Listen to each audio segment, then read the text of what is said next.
Saya ini ngomong kepada diri saya sendiri, yuk punya wirid sholawat, pegang itu sholawat, hakiki, sungguh. Apa yang mau kita andalkan? Mau ngandalkan sholat, ya sholat kita perbaiki. Mau ngandalkan puasa, ya ayo puasa kita dandani. Mau ngandalkan sodako, ayo sodako yang banyak ya. Tapi sejatinya yang menerima amal itu Allah Subhanahu wa ta'ala. Bukan hebatnya kita beramal, tapi yang terima adalah Allah Subhanahu wa ta'ala. Suka-suka Allah. Allah mau terima, Allah mau tolak, itu suka-suka Allah Subhanahu wa ta'ala. Makanya kita jangan gaya dengan amal kita, sok punya amal. Karena hak menolak dan menerima di tangan Allah Subhanahu wa ta'ala. Alhamdulillah Allah ngasih jalan. Ya, kalau kamu nggak punya amal, kamu nggak punya apa-apa, kamu punya Nabi Muhammad Sallallahu Alaihi Wasallam. Kamu punya, amalkan tiap hari, habis sholat, buka dompet, buka yang bab urusan duit. Pokoknya urusan duit baca yang satu ini. Insya Allah duitnya nggak bakal habis. Ya Hannan, ya Mannan, ya Fattah, ya Razzaq, ya Ghani, ya Mughni. Sekarang baca setelah saya. Ya Hannan, ya Mannan, ya Fattah, ya Razzaq, ya Ghani, ya Mughni. Saya ijazahkan itu untuk dibaca seperti saya dapat dari salah seorang guru saya. Guru saya dapat dari para wali yang ada di alam barzah. Silahkan diamalkan. Kalau buka dompet, buka laci, buka toko, megang kartu ATM, nombor pin di ATM, pokoknya semua urusan duit baca itu. Insya Allah nyumber dan berkah. Amin Allahumma. Semangat ngajak orang sholawat. Karena sholawat itu jalan selamat. Sholawat itu bukti cinta. Gak mungkin kita ini sholawat tanpa cinta. Orang tergerak hatinya, Allahumma sholli wa sallim alaihi. Pasti saat itu ingat pada Nabi Muhammad SAW. Walaupun kadar ingatnya mungkin baru 0,0001%. Ingat Nabi, Allahumma sholli wa sallim alaihi. Nah, sholawat juga dianjurkan bukan hanya pada hari tertentu, waktu tertentu, tapi sholawat dianjurkan pada keadaan tertentu. Apa itu? Mau duduk, suruh sholawat. Mau bangun, suruh sholawat. Bahkan Nabi Muhammad SAW, siapa yang dia duduk-duduk, kemudian dalam duduknya dia tidak berzikir kepada Allah dan tidak bersolawat kepadaku, maka duduknya menjadi penyesalan buat dia kelak di hari kiamat. Masya Allah. Ini kadang nih duduk di warung 2 jam, satu pun sholawat gak muncul dari lisan kita. Bahwasanya sifat qanaah itu merupakan magnet yang mampu menarik rezeki. Qanaah, magnet yang mampu menarik rezeki. Seseorang yang qanaah, dia menerima apa yang Allah berikan kepadanya, merasa cukup dengan karunia Allah Subhanahu wa ta'ala. Di hatinya tidak ada rasa rakus, di hatinya tidak ada rasa ingin diberi oleh seseorang atau siapapun. Dia hanya mengharap pemberian Allah Subhanahu wa ta'ala. Ini merupakan magnet yang mampu menarik rezeki. Kemudian Habib Ahmad bin Umar bin Sumait mengomentari pernyataan Habib Ahmad bin Zain di atas tadi.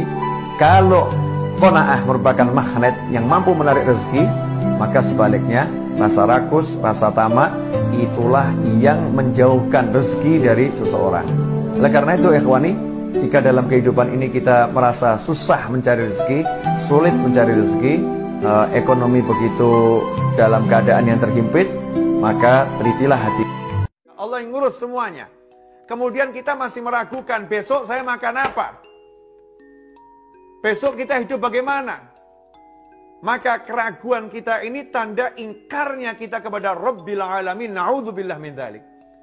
Kalau kita yakin bahwasanya yang mengurus jagat raya adalah Allah Subhanahu wa taala dan kita diminta oleh Allah taala dengan paksaan, dengan taklif untuk membaca surat Al-Fatihah ini dalam salat, setiap rakaat kita membacanya sehingga satu hari 17 kali paling sedikit kita baca surat Al-Fatihah, agar kita betul-betul paham Rabbil Alamin, Allah yang ngurus semuanya. Jadi kamu cukup mengucap Alhamdulillah, terima kasih Allah, Engkau udah urus semuanya.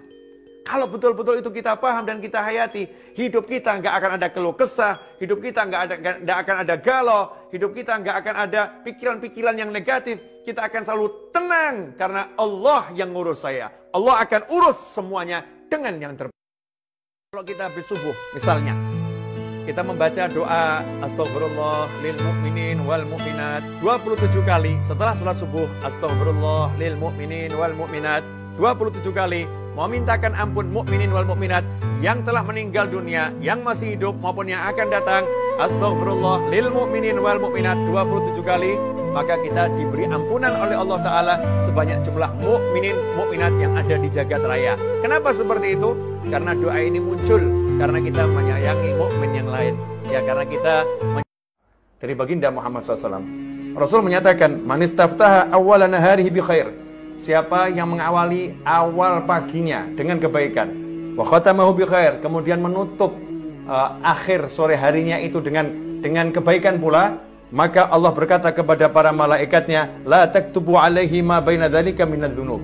Jangan kalian catat dosa yang terjadi di antara pagi sampai sore. Masya Allah. Ya tentu kita nggak akan berbuat dosa dan tidak boleh berbuat dosa. Tapi kalau sampai kita terpeleset, kalau pagi kita udah zikir, wirid, pagi kita senangkan orang tua, pagi kita sodakoh, pagi kita berbuat yang baik, kemudian di penutupnya di sore hari kita bersolawat, pagi solawat 10 kali, sore solawat 10 kali, pagi sholat subuh berjamaah, sore asar berjamaah, maghrib berjamaah, semuanya ditutup dengan kebaikan, diawali dengan kebaikan, maka insya Allah dosa-dosa kita diampuni oleh Allah Subhanahu. Ilmunya sedekah itu tidak pernah merasa berbuat baik kepada yang disedekahin, justru merasa yang disedekahin lagi berbuat baik karena mau menerima sedekahnya. Kadang-kadang tuh orang sedekah sama kiai, sedekah sama ustadz, sedekah sama bunyai, sedekah sama masjid, sedekah sama pesantren, sedekah sama majelis ilmu, sedekah sama orang yang lagi sakit di rumah sakit, merasa aku pahlawan. Keliru. Pahlawannya itu yang kamu sedekahin karena menyelamatkan kamu dari siksa api neraka. Lah kamu menyelamatkan dia dari apa? Ya, mudah-mudahan Allah terima amal. Kalau kita habis subuh misalnya, kita membaca doa Astaghfirullah lil mu'minin wal mu'minat 27 kali setelah sholat subuh. Astaghfirullah lil mu'minin wal mu'minat 27 kali, mau mintakan ampun mukminin wal mukminat yang telah meninggal dunia, yang masih hidup maupun yang akan datang. Astaghfirullah lil mu'minin wal mu'minat 27 kali, maka kita diberi ampunan oleh Allah Ta'ala sebanyak jumlah mukminin mukminat yang ada di jagat raya. Kenapa seperti itu? Karena doa ini muncul karena kita menyayangi mukmin yang lain. Ya, karena kita Sumpek suntuk itu penyakit paling kecil yang disembuhkan dengan la haula wala quwata illa billah. Jadi kalau sumpek itu datang, ngusirnya gampang. La haula wala quwata illa billah. Ruwet la haula wala quwata illa billah. Enggak duit-duit la haula wala quwata illa billah. Judumu angel la haula wala quwata illa billah. Saya ngomong sopo gitu loh ya. La haula wala quwata illa billah. Hanya Allah yang bisa. Enggak ada yang lain. Kamu bakal begini, la haula wala quwata illa billah. Hanya Allah yang bisa, enggak ada yang lain. La haula wala quwata illa billah. Terus yakinkan itu, kuatkan itu. Maka saat itulah Allah bersama kita waktu kita ingat sama Allah.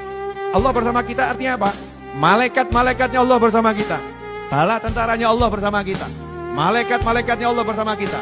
Malaikat akan mendoakan, sumpekmu hilang, sumpekmu hilang. Masya Allah. Kepala kita tiba-tiba dikasih berbagai macam ide lewat lintasan-lintasan bisikan-bisikan positif dari perintah dari Nabi Muhammad SAW. Bersolawatlah kepada aku di pagi hari 10 kali, di sore hari 10 kali.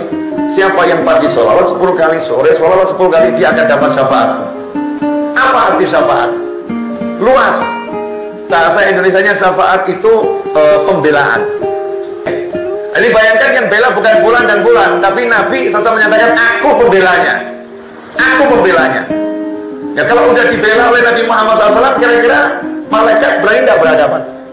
Dikubur dibela Nabi Muhammad SAW. Malaikat Munkar wa Nakir, lanjutkan saja perjalanannya. Jangan hanya udah sudah. Udah diurus oleh Nabi Muhammad SAW. Selesai. Di mahsyar sampai masuk surga, dibela sama Nabi. Nabi tinggal bilang SAW, itu ikut saya. Selesai.